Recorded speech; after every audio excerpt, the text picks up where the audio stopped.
ഉപ്പയും ഉമ്മയും ജീവിച്ചിരിപ്പില്ലെങ്കിൽ 3 കാര്യങ്ങൾ. 1, ജീവിച്ചിരിപ്പുള്ള ഒരാൾ ഉണ്ടെങ്കിൽ, എന്ന് പറഞ്ഞാൽ ഉമ്മയാണ് മരിച്ചത് അല്ലെങ്കിൽ ഉപ്പയാണ് മരിച്ചത്, ഒരാളുണ്ട്, അവരെ കൂടുതൽ സന്തോഷിപ്പിക്കുന്ന പ്രവർത്തനങ്ങൾ നമ്മൾ ചെയ്തുകൊണ്ടിരിക്കുക.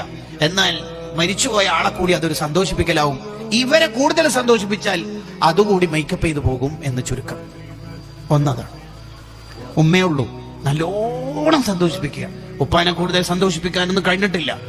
ഉപ്പ പെട്ടെന്ന് മരിച്ചുപോയി, അല്ലെങ്കിൽ ഉപ്പ മാത്രമേ ഉള്ളൂ, ഉമ്മ പോയി, അപ്പോൾ ഉപ്പാന്റെ കൂടെ തന്നെ പരമാവധി സമയത്തുണ്ടാവുക. എന്നാൽ ഉമ്മാക്കും സന്തോഷവും ഉപ്പാക്കും സന്തോഷവും. അത് മേക്കപ്പ് ചെയ്ത് പോകും. 1. 2, അവരുടെ ഖബർ സിയാറത്ത് ചെയ്യുക.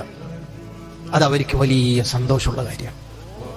മക്കൾ അവരുടെ ഖബർ സിയാറത്ത് ചെയ്യുമ്പോൾ ബാക്കി ഖബറാളികളോട് ഈ ഉപ്പയും ഉമ്മയും അഭിമാനപൂർവ്വം പറയത്രേ, അവരും ഓരോരുത്തരും അസ്സലാമു അലൈക്കും ദാറ ഖൗമിയൽ മുഅ്മിനീൻ എന്ന് സലാം പറയും. നിങ്ങൾ എല്ലാവരും പൊറുക്കിയെടുക്കാൻ പോകുന്നില്ലേ?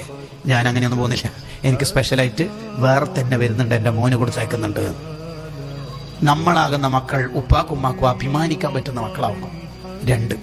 3-മത്തത് വത്തസദ്ദഖു അൻഹുമാ, അവരുടെ പേരിൽ സ്വതക്ക ചെയ്യുക.